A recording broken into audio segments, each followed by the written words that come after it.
agora o nosso bate-papo será sobre fissura labial com a dentista Ana Paula Ouro. A gente vai entender um pouquinho como é que as indicações, o tratamento, que é importante a gente falar sobre esse assunto, que às vezes causa um certo receio, enfim, e as pessoas ficam, como é que tá funcionando o tratamento, né, Ana? Tudo bem? Tudo bem, e você? Tudo bem também. Hoje eu brinquei com a Ana, falei, gente, hoje não é uma hora, hoje é eu e ela aqui que vamos tricotar um pouquinho, né? Um pouquinho bastante. Então, Ana, eu quero que você fale pra gente o que é a fissura labial. A fissura labial, antigamente a gente chamava de lábio leporino, né? Ela é uma fenda que acontece, ela é uma malformação congênita, por uma alteração no processo de desenvolvimento da face, né? Ela manifesta lá na barriga da mãe, então, e ela pode acometer o lábio, de um lado ou dos dois, né? E o palato também. Eu tava até vendo, né, Ana, quando a gente tava conversando, definindo esse assunto, tem uns quadros, assim, que são bem sérios, bem severos, né? Isso mesmo. E, Ana, a gente pode falar, então, o que causa, geralmente, na gestação, é uma malformação que causa isso? Isso, é uma alteração no desenvolvimento, ali no processo de desenvolvimento da face, né? O que causa, não é, a ciência ainda não bateu o martelo, sabe? O que a gente tem visto mais recente em pesquisa é multifatorial, causa genética associada à causa ambiental, mas, assim, ainda não temos uma certeza, infelizmente, mas está tendo bastante pesquisa na área, inclusive aqui na nossa região. Isso é importante até para tranquilizar durante a gestação, né? Isso, porque às vezes exatamente. fica naquela questão, nossa, e agora como é que vai funcionar, como é que vai ser? Isso, exatamente. E, Ana, sobre os riscos para alguém que nasce com a fissura labial, como é? Na verdade, eu vejo mais assim como limitações de desenvolvimento, né? Limitações de fala, né, de adaptações no mamar, né, a criança nasce com a fissura labial, por exemplo, ela tem que adaptar essa amamentação, então daí tem a questão de fala, tem a questão social na escola, né, porque são feitas as correções, mas a gente sabe que é um tratamento longo aí, né, de uma vida. Então, eu diria que são mais limitações do desenvolvimento do que riscos em si propriamente ditos. Então, por isso que é importante, quando identificou, já buscar ajuda, um tratamento para já exatamente. Para definir, para não ter esses perigos, porque às vezes pode ser que os pais vão deixando, né? Ficam, vou deixar, e não procuram um dentista, um fono, enfim, para ter esses cuidados, e às vezes acaba piorando ainda mais a situação, isso, né? E é bem importante falar que tem grandes centros de tratamento para isso, inclusive aqui na nossa região, que são centros via SUS, com uma abordagem multiprofissional muito interessante, fono, físio, psico, nutri, medicina, odonto, então é bem interessante essa abordagem multiprofissional. E, Ana, sobre a idade ideal para começar o tratamento, então? O tratamento, ele começa muito cedo, né? Algumas cirurgias de correção labial já são feitas com 3 meses, né? Mas eu digo, assim, que as adaptações começam já no nascimento, porque você precisa adaptar o mamar e assim vai, né? Então, mas aí tem as cirurgias para correção de lábio, mais para frente um pouquinho as cirurgias para correção do céu da boca, quando está acometido também, e assim por diante. E a gente até pode falar, porque como a odontologia e a medicina está evoluindo muito, então nesses casos, olha como que a Ana falou pra gente, com 3 meses já começa ali os cuidados, enfim, todo um preparo para ter uma melhor qualidade de vida para as pessoas que nascem, os bebês que nascem com esse problema. Opa, peraí, vou ter essas indicações, esses cuidados para garantir uma qualidade de vida também. Exatamente, isso aí. E, Ana, o que pode ser feito então nesses casos? Sempre é a cirurgia? Como que funciona? Cada caso depende? Cada caso depende, né? Mas tendo a fenda, algum tratamento cirúrgico acaba, né, sendo necessário. Tem que avaliar vários fatores, o que está sendo acometido, qual o tipo de fissura, enfim, né?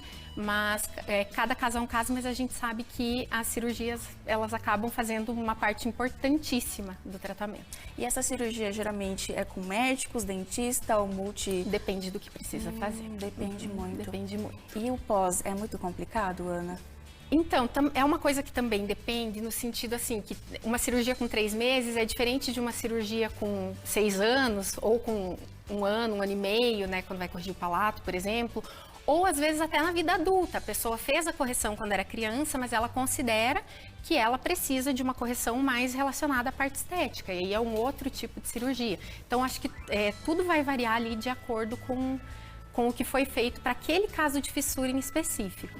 Né? Não tem como a gente, no caso das fissuras, colocar tudo numa bolsa só, né? identificar cada casinho ali, cada particularidade de cada um, para daí ver o tratamento e como é que vai estar a qualidade de vida, né? Isso mesmo. E Ana, sobre então a relação do preenchimento labial nesses casos, como que funciona? Porque as pessoas às vezes pensam que é muito na parte estética, que é muito, nossa, mas preenchimento labial nesses casos pode ser feito? Pode ser feito. E assim, é uma coisa que nem eu comentei com você, faz meu coração bater mais forte, de verdade, assim. Porque muitas vezes, quantas mulheres você conhece que não têm a fissura, mas que querem melhorar o lábio? Porque faz parte, né, da autoestima, né, a área central do rosto, a moldura do sorriso, enfim. Por que quem tem fissura não? Né? Por que a gente não pode melhorar isso? Então, o preenchimento labial e algumas vezes, muitas vezes, a micropigmentação também na correção do desenho desse lábio, elas vêm como um grande aliado já na fase adulta, né? A gente estava falando das fissuras desde pequenininho e eu vejo como muitas vezes a pessoa, muitas vezes não, mas muitas vezes ela leva isso como uma fragilidade de uma vida inteira. Então, ela ter ali 18, 20, 22 anos e poder fazer um preenchimento e ter o lábio que ela queria é muito gratificante. E mexe na autoestima e a gente fala sempre aqui como é a qualidade de vida também, Exatamente, né? é isso mesmo. Porque quando você gosta do que você está vendo, a tua vida flui melhor, tudo fica melhor. E para quem assim nunca ouviu falar do preenchimento labial, como que funciona nesses casos? É igual para quem quer na parte estética também? Como que ele funciona? Ele é um preenchimento labial com ácido hialurônico, ele demanda um pouco mais de técnica avançada, um pouco mais de mãozinha ali, né, mesmo para fazer planejamento, um pouco de controle do edema. O profissional tem que saber controlar, porque às vezes a gente precisa fazer algumas manobras de descolamento que podem levar a um inchaço um pouquinho maior, mas de forma, no geral, é muito tranquilo. E os cuidados após o procedimento? São os mesmos de um preenchimento labial em quem não tem a fenda, né? O que muda, na verdade, é a cicatriz. Quando a gente tem a cicatriz ali, porque a gente não sabe como esse tecido cicatricial vai receber esse preenchedor, a gente não sabe como ele vai acomodar tudo isso, como ele vai se comportar, né? Então, é um lábio que precisa o preenchimento dele ser construído. A gente precisa ir indo aos poucos, pouco material em cada sessão, né? Dificilmente, olha, dos que eu fiz com fissura, nunca foi em uma sessão só, né? Ao passo que, porque a gente precisa ir com cautela, a gente precisa ter esse controle do edema, precisa ir vendo como vai ficar para ver onde pôr mais um pouquinho de preenchedor. E eu sempre falo que é uma construção. Né? Mas os cuidados pós são muito parecidos com o uso do preenchimento labial em quem não tem a fenda, em quem não tem o tecido cicatricial. Eu falo tecido cicatricial porque às vezes não é por uma fissura, às vezes é por um acidente ou por uma mordida de cachorro, né? Já vi relatos, então tem isso também. E eu até justamente ia te perguntar sobre isso com relação de, então, não é só uma sessão, são várias, até porque precisa desse cuidado maior para ver como é que vai acomodar o produto. Exatamente, porque aí a gente coloca um pouquinho, vê como que a cicatriz vai receber isso, né? É a forma que eu gosto de trabalhar, que oferece uma maior segurança para mim e para o paciente, ao passo que em outros preenchimentos, normalmente eu consigo fazer em uma sessão só, mas é uma região ali, a região cicatricial, que eu gosto de ir bem aos poucos. E isso tudo eu converso já na avaliação, para que a paciente esteja ciente. E uma coisa que também acontece é, às vezes, ela fazer uma sessão comigo, ela vai para micropigmentação, ela volta comigo, eu termino, aí faz o retoque da micropigmentação. Então, às vezes, é bem associado, assim, para a gente conseguir dar uma anatomia labial que vá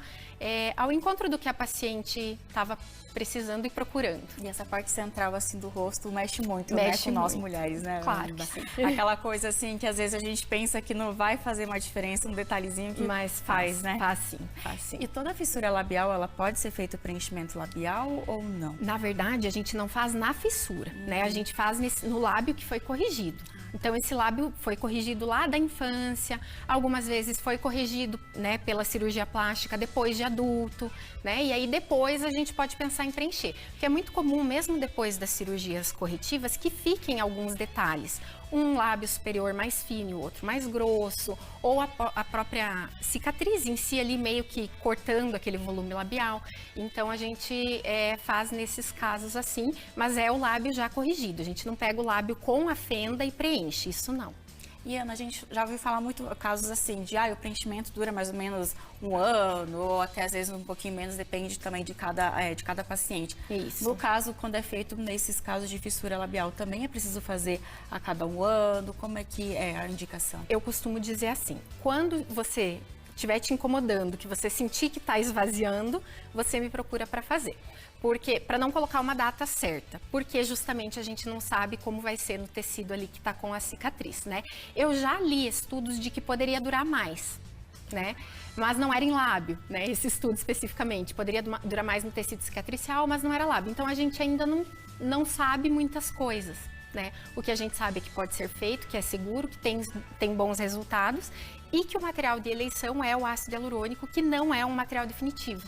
Então, de fato, a pessoa acaba tendo que dali 12, 18 meses, ela acaba querendo fazer novamente. Isso que você falou, Ana, reforça muito a questão da segurança, porque às vezes a paciente já tem esse receio, esse trauma que vem lá desde que ela nasceu, Isso. e aí fica com receio, nossa, mas eu vou mexer, será que não vai voltar o problema? Será que não vai piorar? Enfim, tem todos esses cuidados para ela se sentir segura. Exatamente, exatamente. Principalmente, na minha visão, em evitar o material definitivo.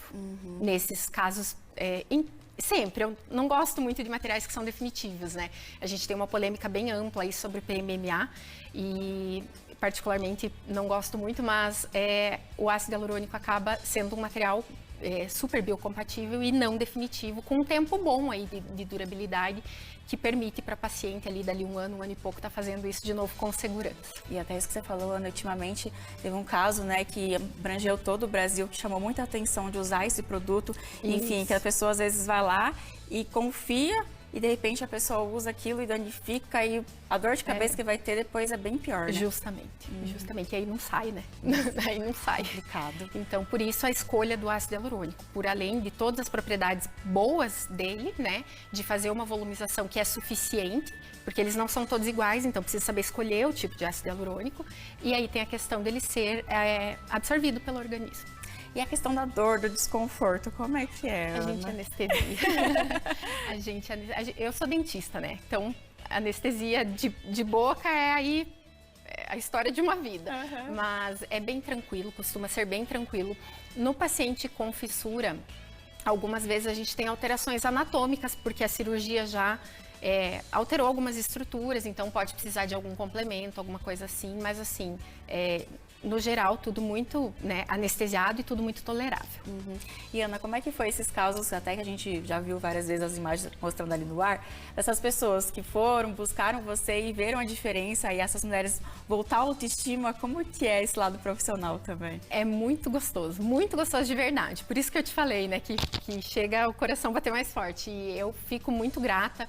O primeiro caso que eu fiz foi um caso que eu me emocionei muito, acho que mais do que a paciente até, e foi muito gratificante mesmo. Na faculdade, lá em 2006, 2005, eu trabalhava daí na parte odontológica em si, com tratamento clínico de pacientes com fissura, né? Então, selante, uma limpeza, né? E restaurações, enfim.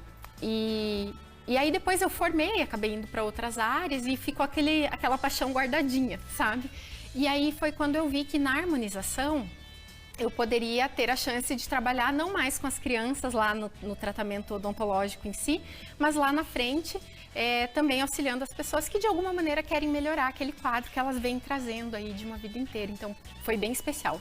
E é recompensador, né, Ana? Porque Sim. você vê o brilho no olhar do paciente, vê a diferença que faz. E como a gente já falou até antes do nosso bate-papo, não é questão só de autoestima, é questão de autocuidado, de amor próprio, enfim. Isso não tem preço que pague, né? Não, exatamente. É isso que eu sinto, assim. Eu fico feliz de verdade quando vejo um resultado legal, assim. Ana, obrigada, viu, pela sua participação agradeço. aí no assunto, para a gente falar e esclarecer um pouquinho mais desse tema tão importante. Obrigadão. Eu que agradeço.